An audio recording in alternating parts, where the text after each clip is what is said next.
विद्यावान लोगों का विनय करो, उनका सम्मान करो। ज्ञानी का जितना सम्मान करोगे वो हमें शास्त्रों के सूत्र, अर्थ और रहस्य हमारे सामने उतने ही उद्घाटित करेंगे और हमें जीवन का महान ज्ञान और विज्ञान हमें प्रदान करेंगे। इसलिए धर्म और अध्यात्म की शुरुआत ही विनय से हो जानी चाहिए। पहला पगथिया विनय का। तो एक विनय करो जो वय में हमसे बड़े हैं, दूसरा विनय करो जो विद्या में हमसे बड़े हैं। मैंने सुना, एक अच्छी सी कहानी कहता हूं, याद आ रही है। और कहानी यह है कि एक दफा नेपोलियन बोनापार्ट अपनी राजसभा में बैठा होता है कि तभी एक व्यक्ति उनके पास पहुंचता है। आता है, राजा कोई ध्यान नहीं देता, बैठा देता है, ठीक है बैठ जाओ। लेकिन जब उस व्यक्ति से चर्चा होती है तो पता चलता है ये तो कोई बहुत बड़ा महान सिद्धहस्त कलाकार है। और वो आने के बाद अपनी हैंड पेंटिंग कि जिसमें उसने नेपोलियन का चित्र बना रखा था, राजा को भेंट करता है। राजा चित्र देखता है, गजब का चित्र बनाया है तूने, गजब का चित्र बनाया है, बड़ी तारीफ करता है, बड़ी प्रशंसा करता है। और 1000 सोनइये उस कलाकार को, उस पेंटर को थमा देता है। और जैसे वो पेंटर जाने लगता है, राजा अपने सिंहासन से खड़ा होता है, दरवाजे तक उस पेंटर को पहुंचाने के लिए जाता है। पेंटर बड़ा चकराया हुआ है, दरवाजे पर पहुंचा है। राजा से कहता है, राजन अगर आपकी रजा हो तो रह रहकर मेरे मन में एक प्रश्न उठ रहा है, अगर आप कहें तो मैं पूछ लूं। बोले हाँ भाई पूछो पूछो भाई, तुम तो बहुत सिद्धहस्त महान कलाकार हो। बोले राजन, जब मैं आया तब भी मैं वही था और जब मैं जा रहा हूं तब भी मैं वही हूं, पर आया तो मुझे किसी ने नहीं पूछा और जा रहा हूं तो स्वयं राजा मुझे दरवाजे तक पहुंचाने के लिए आ रहे हैं। ये कैसी खास बात? राजा ने कहा भाई, आदमी जब आता है ना तो चेहरा देख करके तिलक किया जाता है। आदमी जब आता है तो उसका चेहरा देख करके तिलक किया जाता है, कैसी वेशभूषा है, कैसा पहनावा है, कैसा उसका थोबड़ा है, तो उसको देखकर इज्जत दी जाती है। लेकिन जब आदमी जाता है ना तो आदमी के गुण, उसकी विद्या, उसके ज्ञान को देख करके उसके सम्मान या अपमान दिया जाता है। आया था तो मैं तुम्हें नहीं पहचानता था, लेकिन जब मैंने तुम्हें पहचान लिया उसके बाद सम्मान न देना, ये मेरी ओर से मेरी गलती कहलाएगी। पेंटर, जीवन जीने की कला यही है कि आदमी को विद्या अगर महसूस हो जाए कि ये व्यक्ति विद्यावान है तो उस विद्यावान व्यक्ति का अधिक से अधिक सम्मान और विनय करना चाहिए। तो पहला विनय किसका? जो वय में बड़े हैं। दूसरा विनय किसका? जो विद्या में बड़े हैं। और तीसरा विनय उनका जो व्रत में जो हमसे बड़े हैं, तप और त्याग में जो हमसे महान हैं, उनका हमें विनय करना चाहिए। जो तप और त्याग में हमसे महान हैं उनका विनय करना चाहिए। अब सोचो कि लोग संतों के पांव क्यों छूते हैं? क्या वजह? क्योंकि उनके पास हमसे ज्यादा व्रत हैं, हमसे ज्यादा तप और त्याग है, इसलिए लोग संतों के पांव छूते हैं। ये कोई परंपरा थोड़ी है कि भाई ये संतों के पांव छूना हमारा धर्म है। नहीं, वो हमसे ज्यादा व्रतों में हमसे ज्यादा बड़े हैं, महान हैं, इसलिए उनके पांव छुए जाते हैं।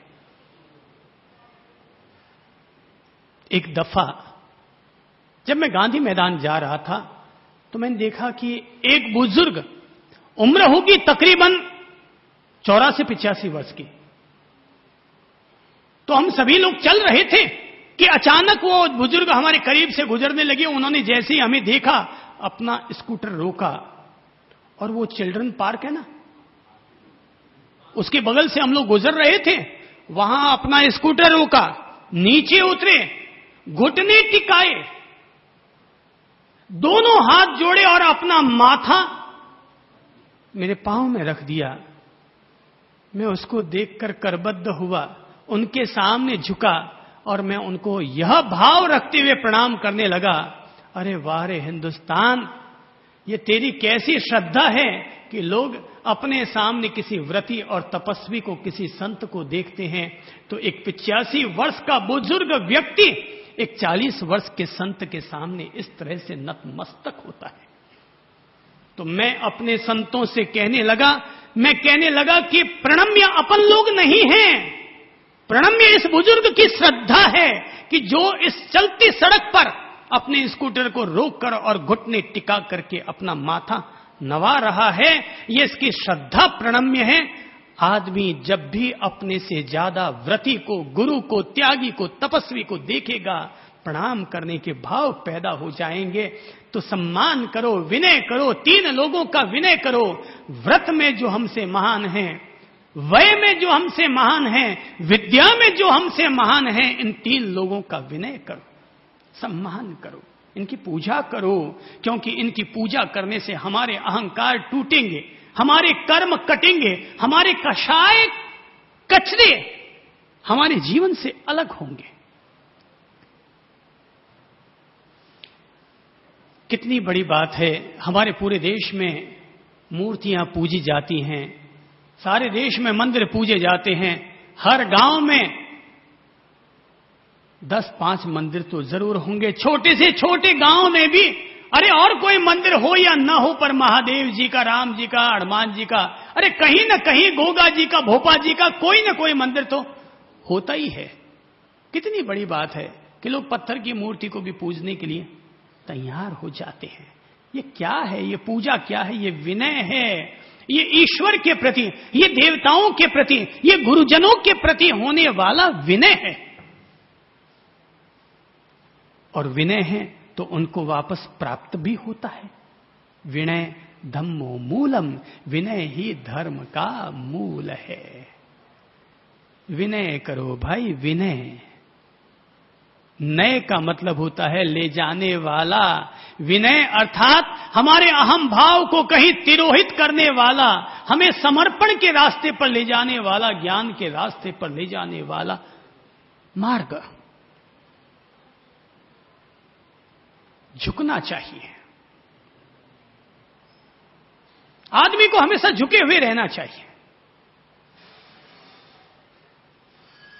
कहते हैं महावीर स्वामी वीतरागी थे।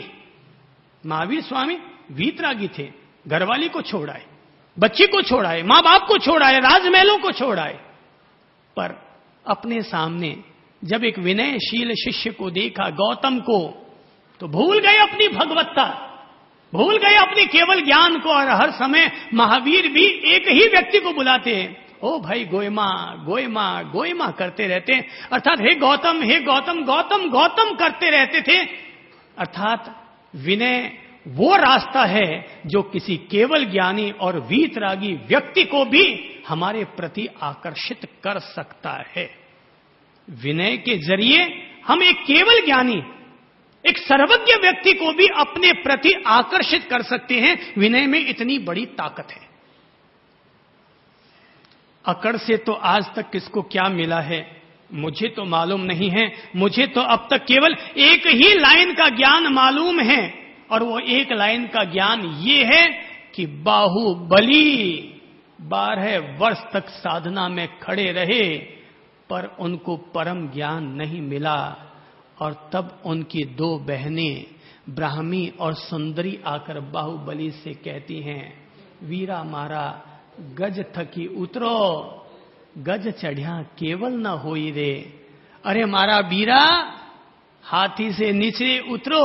अरे हाथी पर चढ़े चढ़े किसी को भी परम ज्ञान, आत्मज्ञान प्राप्त नहीं हुआ करता। और तब बाहुबली सोचते हैं, अरे मैं तो इतने सालों से पहाड़ी पर खड़ा साधना में बैठा हुआ हूं, और ये मेरी बहनें कहती हैं कि बीरा मारा गज थकी उतरो, अरे हाथी से नीचे उतरो। अरे कौन सा हाथी? चिंतन करने लगते हैं। और तब लगता है, हां मैं अकड़पन के, जिद्दीपन के, अहंकार के, अभिमान के हाथी पर चढ़ा हुआ हूं। ये सोचकर वो कभी भी ऋषभ देव की सेवा में न पहुंचे, क्योंकि ऋषभ देव भगवान की अर्थात गुरु की सेवा में अगर गया तो मुझसे पहले जिन मेरे छोटे भाइयों ने संन्यास ले रखा है, मुझे वहां जाकर उनको लगानी पड़ेगी तो छोटे भाइयों को धोख न लगानी पड़े, उनके सामने न झुकना पड़े, तो गुरु के पास ही नहीं जाता हूं। आखिर गुरु ने भी जंगलों में रहकर तपस्या की और वहीं पर साधना उनकी फलित हुई, तो मैं भी जंगलों में जाता हूं, वहीं पर तपस्या करता हूं, मेरी साधना फलित होगी। पर साधना फलित न हो पाई तो एक लाइन का ज्ञान है, जीवन में केवल एक लाइन का ज्ञान है कि बाहुबली 12 वर्ष तक तपस्या करते रहे मगर फिर भी बात न बन पाई। पर जैसे ही अपने छोटे भाइयों को प्रणाम करने के लिए कि मुझसे पहले जो प्रवर्तित हो चुके हैं संत, अब मैं जाकर के उनको प्रणाम अपना समर्पित करूंगा और अभिमान रूपी हाथी से नीचे उतरूंगा, ये सोचते हुए जैसे वो एक कदम बढ़ाते हैं कि उनको केवल ज्ञान प्राप्त हो जाता है। जीवन में केवल एक लाइन का ज्ञान है, ये जीवन में केवल एक लाइन का ज्ञान है अगर किसी को भी लेना हो, और वो लाइन ये है, नीचे उतरेंगे, नीचे झुकेंगे तो आदमी के सामने केवल ज्ञान की रोशनी होगी। केवल एक ज्ञान, एक लाइन का ज्ञान है कि झुकने वाला पाता है, अकड़ा हुआ रहने वाला 12 वर्ष तक भी खड़ा का खड़ा ही रह जाता है। झुको, कुछ तुम झुको, कुछ ऊपर वाला झुकेगा। तुम झुकने को तैयार नहीं तो ऊपर वाला अगर तुम्हें देता भी रहेगा तो पाओगे कैसे? घड़ा अगर पानी में जाएगा पर अगर नीचे उतरने को, झुकने को, डूबने को अगर तैयार न होगा तो क्या सागर पानी, एक बूंद पानी भी घड़े के भीतर आ सकता है? शास्त्रों के अनंत रहस्यों को समझने के लिए, धर्म के अनंत रहस्यों को समझने के लिए, अध्यात्म के अनंत रहस्यों को समझने के लिए आदमी को गुरु के सानिध्य में रहना चाहिए, गुरु की सेवा में रहना चाहिए, गुरु के संकेतों को समझना चाहिए। इंगित आकार संपन्ने से विनी इति उच्चयि, जो इंगित आकारों को समझ लेता है वही विनीत कहलाता है। जो इंगित आकारों को अंगुली के इशारे से जो समझ जाए वो विनीत होता है। बाकी तो हंटर भी मार लो तो कौन सा कोई मार्ग खुल जाएगा। इंगियाकार संपन्ने, जो इंगित आकारों को, आंख के इशारों को जो समझ लेता है वही व्यक्ति उपलब्ध कर पाता है। कहते हैं द्रोणाचार्य ने अपने सारे शिष्यों को एकत्रित कर लिया था और कहा कि देखो सामने लक्ष्य साधना है, देखो तुम्हें क्या दिखाई दे रहा है। कोई कहता है आसमान, कोई कहता है पेड़, कोई कहता है डाल, कोई कहता है चिड़िया। इंगियाकार संपन्ने से विनी एते वच्चयि, जो आंख के इशारे को समझ जाए वही सच्चा शिष्य हुआ करता है। और अर्जुन ने आंख का इशारा समझ लिया था। गुरु ने आंख जब यों की थी कि देखो सामने क्या दिखता है, इस आंख के इशारे को जिसने समझ लिया उसने बताया साहब मुझे तो केवल एक आंख दिखाई दे रही है सामने कि मुझे उसका लक्ष्य संधान करना है। सच्चा शिष्य, शिष्य तो बहुत सारे हो जाते हैं, हर आदमी अपनी जिंदगी में किसी न किसी का तो शिष्य हुआ ही है।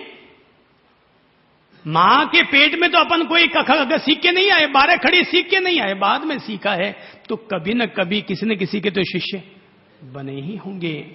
जो आदमी जिस किसी गुरु से 12 खड़ी का ABCD का भी जिसने ज्ञान पा लिया है